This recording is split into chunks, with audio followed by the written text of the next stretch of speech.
Parlando del collagene, salta agli occhi un organo fondamentale del nostro organismo a cui è affidata la più alta ed elevata attività sensoriale esterocettiva del corpo umano, l'occhio, a cui è affidata questa funzione mirabile che è la visione stereoscopica binoculare singola. L'occhio rappresenta il trionfo del tessuto connettivo come del tessuto vascolare ed è quindi un sistema stromale di origine mesenchimale, mesodermale che si sviluppa in un'interfaccia con un epitelio di origine ectodermale a formare questo mirabile organo che è l'occhio, che richiama alla nostra mente non altro che la formazione del dente, dove l'organo adamantino, l'organo formatore dello smalto di origine ectodermica si perfeziona sulla papilla mesenchimale che dà origine all'unità pulpodentinale che è il dente vero e proprio, cioè l'elemento dentale. L'occhio si può considerare quindi il trionfo del tessuto connettivo in cui il connettivo assume diverse specializzazioni che gli permettono diverse funzioni come quella corneale e quella sclerale, quindi il bulbo oculare fatto dalla cornea che costituisce il 7% dell'occhio e il resto dalla sclera in realtà è fatta fondamentalmente da due tessuti connettivi, uno trasparente la cornea, l'altro opaco, ma entrambi costituiti fondamentalmente da tessuto collagene, e molte patologie che possono colpire la cornea come il cheratocono trovano oggi sempre più teorie accreditate sul disturbo dell'attività proteasica nella sintesi del collagene, nell'attività metalloproteinasica nel riassorbimento del collagene. È il cheratocono che forma l'astigmatismo e che lo stesso astigmatismo potrebbero trovare in un deficit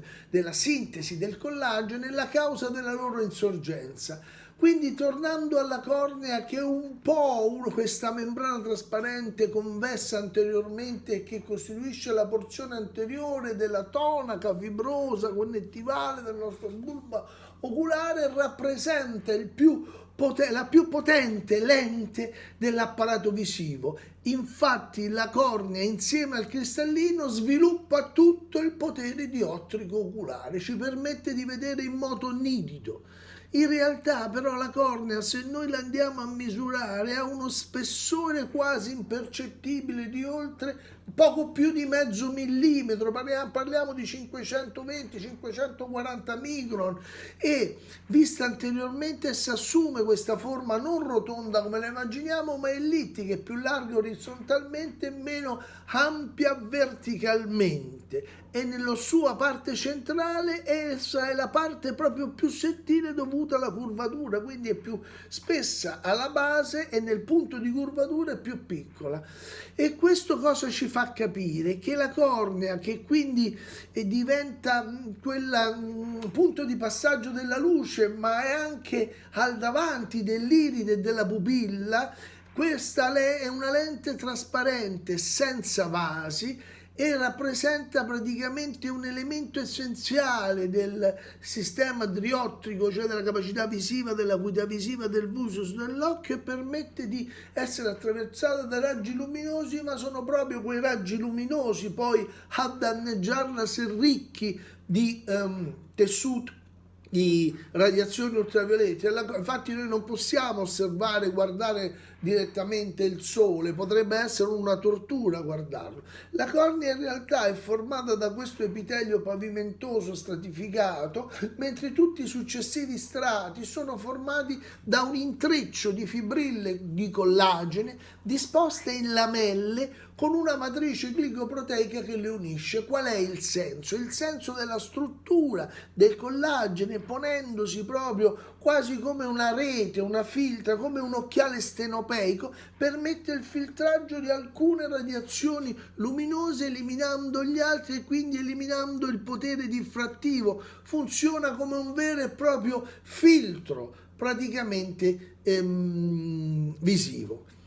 E cosa possiamo dire ancora dell'occhio che è importante? Dal punto di vista strutturale, Oltre a questo epitelio esterno c'è la lamina di Bowman. La lamina di Bowman, che è una lamina elastica, tessuto elastico. E che cosa ha fatto? Il tessuto elastico, come nella pelle, da un agglomerato di fibrille collageniche. Dopo che cosa c'è? C'è la sostanza proprio stroma o parenchima corneale, parenchima, che è costituita principalmente da fibre collagene. Chiamiamo parenchima collagene, parenchima corneale, la struttura stromale collagenica della cornea, quindi la parte che sostiene. Alla stessa maniera, a livello del fegato avremo questo stroma connettivale che fa una struttura lobulare esagonale dei nostri epatociti. Capiamo quanto importante sia il collagene nella costituzione dei nostri organi, ed è proprio nell'occhio e nella cornea in particolar modo che vediamo che questo parenchima corneale, questa sostanza propria, questo stroma, queste fibre collagene, come le vogliamo chiamare, non sono altro che la maggior parte della struttura corneale. Poi abbiamo una membrana di Deschamets o limitante posteriore, poi abbiamo l'epitelio corneale, o è meglio l'endotelio, scusate, l'epitelio è quello esterno, l'endotelio corneale, che all'interno che funziona come una membrana semipermeabile che permette all'umor vitreo di penetrare alla cornea e di nutrire, quindi il connettivo viene nutrito per umettazione, in questo caso perché non ci sono vasi sanguigni, perché deve essere trasparente, e capiamo quindi bene questa importanza di questa cornea. Quindi lamina di Bowen formata da fibre collagene immerse in una struttura di proteoglicani che gli dà quell'elasticità, stroma corneale che è lo spessore quasi totale 75-90%, che è posta da queste lamelle spesse di appena 2 micron, che sono larghe poco, decine o qualche centinaio di micron, sono formate da fibre collagene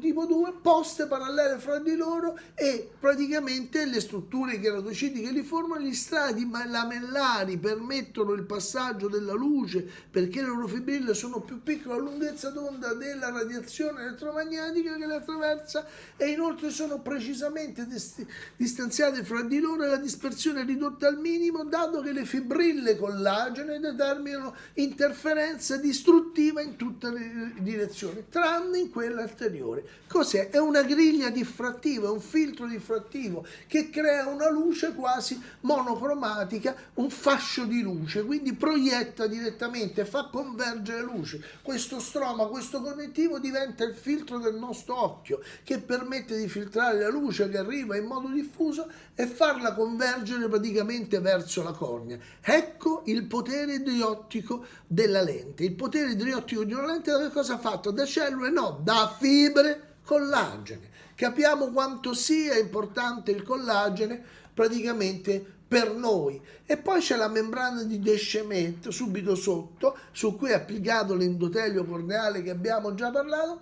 La membrana di Deschamets, che è una lamina propria fatta quindi anch'essa di tessuto connettivo, che si spessisce in rapporto all'età. Quindi la cornea perde parte del suo potere, non dico si opacizza, ma parte del suo potere di filtrazione, perché la membrana di Deschamets tende a spessirsi con l'avanzare dell'età. Ma questo è un parametro che a noi per fortuna interessa poco, a differenza di quello che accade a livello praticamente del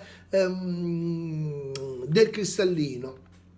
E se andiamo a vedere praticamente da come la cornea viene disturbata, diciamo che i raggi ultravioletti a contatto con il tessuto corneale determinano il rilascio di radicali liberi, e sembrerebbe essere un fattore questo importante quando c'è un'alterazione della cornea, la malattia che colpisce la cornea. Alla fine oggi sembrerebbe non altro che essere una malattia del collagene, il cheratocono, che noi tanto parliamo, pensiamo alla pressione endoculare eccetera eccetera. In realtà molti studi, soprattutto biochimici, hanno messo in evidenza nei soggetti affetti l'alterazione del collagene corneale, e quindi nel cheratocono la composizione del collagene è uguale a quella della cornea sana, ma sono evidenti alterazioni a carico delle lamelle che invece di essere poste in un determinato modo ben stratificate sono fra loro fuse oppure possono essere degenerate. E Oggi addirittura con teorie più recenti si pensa ad un'alterazione del binomio proteasi-antiproteinasi e a ciò si aggiungono i numerosi approfondimenti che testimoniano un notevole incremento nelle cornee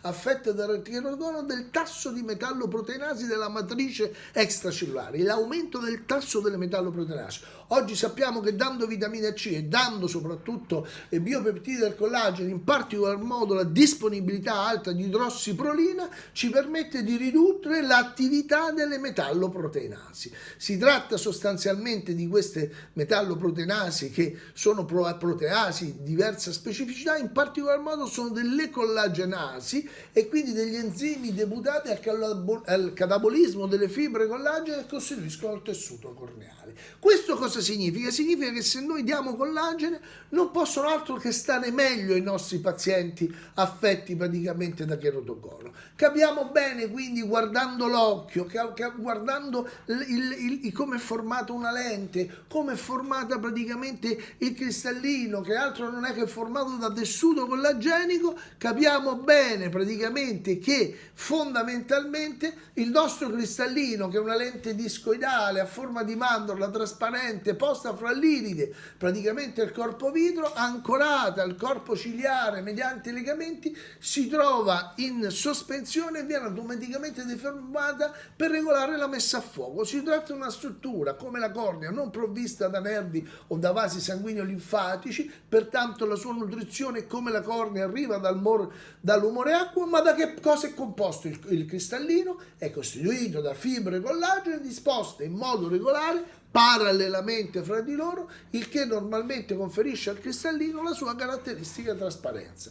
Tali fibre sono contenute all'interno di una membrana trasparente chiamata capsula cristalloide, che metaforicamente è come se fosse il guscio di una mandorla. Quindi che cos'è il cristallino? Altro collagene. Dando collagene noi possiamo evitare, ridurre, migliorare lo stato generale di funzionamento del nostro occhio. Capiamo un po' che se l'occhio è lo specchio non solo dell'anima ma anche della salute di una persona, come i denti, se i denti non sono altro che collagene mineralizzato, così anche le ossa sono collagene mineralizzato, un'espressione del nostro stato di salute. Vedi la donna in menopausa, l'incomincio, un problema con le ossa. Capiamo che gli occhi, in particolar modo la cornea e il cristallino, e quindi il mantenimento dell'acuità visiva, sono un altro segnale praticamente della nostra capacità visiva. Riuscire a mantenere un paio di occhiali da quando avevamo 45 anni adesso che ne abbiamo 62 per ben 17 anni senza doverli mai cambiare, questo per noi è un segnale praticamente che qualcosa sta accadendo di positivo all'interno dei nostri occhi. Vi ringrazio per aver dedicatomi questo tempo e questa attenzione, e io penso con questo di aver trasmesso a voi quello che è il mio sentimento, cioè l'approfondimento culturale, la conoscenza che ci salva dall'ignoranza, ma ci salva anche da eventuali errori che possiamo fare nell'ambito della nostra vita. Grazie e